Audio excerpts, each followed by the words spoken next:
Canada's CPI numbers came out this morning, and it was a bit of a surprise this time.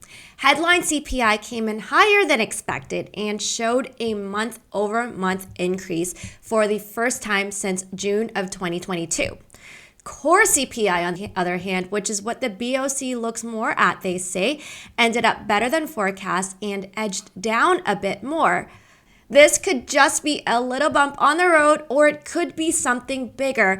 So in this video, we'll dive into the details and let you know what we think this might mean for Toronto real estate. Let's get started. Here are the cold, hard facts. The latest CPI numbers for April came in higher than expected at 4.4%, while the forecast was at 4.1%. March's figure was at 4.3%. Now, at the moment, this news actually made the Canadian dollar stronger because traders now think that there could be a better chance of a rate hike. Now, the Bank of Canada does say that they pay closer attention to core CPI, and if that's the case, then the numbers for April are better. It came in at 4.1%, slightly lower than the expected 4.4%, and March's figure was at 4.3%.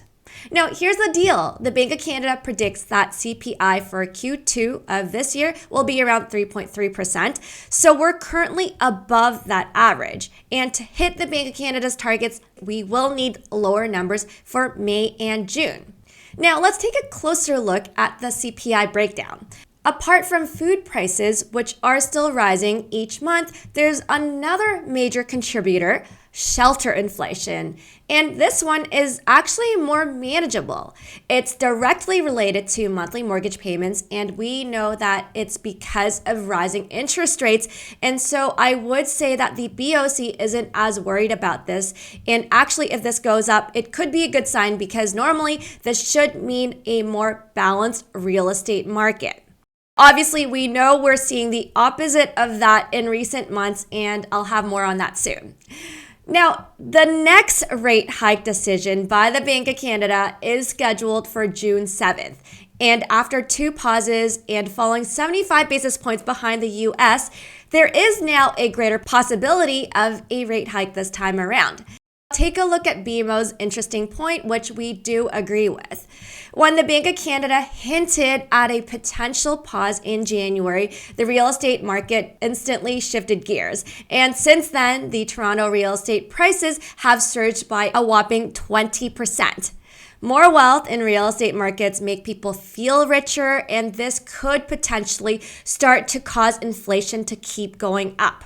While major banks still don't expect the Bank of Canada to raise rates beyond the current 4.5% level, it's definitely something that the Bank of Canada will be closely watching. These days, there is a lot more confidence amongst both buyers and home sellers, and they all believe that real estate prices will continue to rise due to strong immigration and slow housing growth. Now, there is truth to that, but there's also a lot more FOMO these days driving up the market. Homeowners are holding off on selling, even though it might be much tougher to hang onto their home these days, which is causing the scarcity in listings.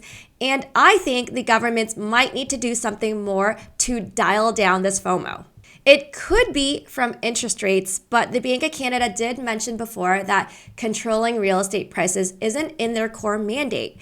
So perhaps more realistically, it might actually come from much stricter lending policies from regulators like OSFI. And honestly, we are seeing more of this with the big banks in recent days, like putting much lower caps on the number of properties that an investor can own. And so this could very much be the direction moving forward. At the end of the day, real estate is a reliable way for long-term wealth growth since its value does grow over time, and creating more of a balance in the real estate market is actually healthy. We believe that this will cut down on speculation and the bigger swings up or down, and this will give us better risk-adjusted returns, which is something good for long-term real estate investing. We're seasoned real estate investors in Toronto, and our team is a sales brokerage that focuses on what we're best at. And so, if you want to learn more about whether real estate investing in Toronto is right for you, we'd be happy to chat. Just book a time at this link right here. Now, if you found this video helpful, please give us a thumbs up and don't forget to subscribe to our channel to see the latest updates on everything about real estate, including market trends, housing policy, interest rates, and investing tips.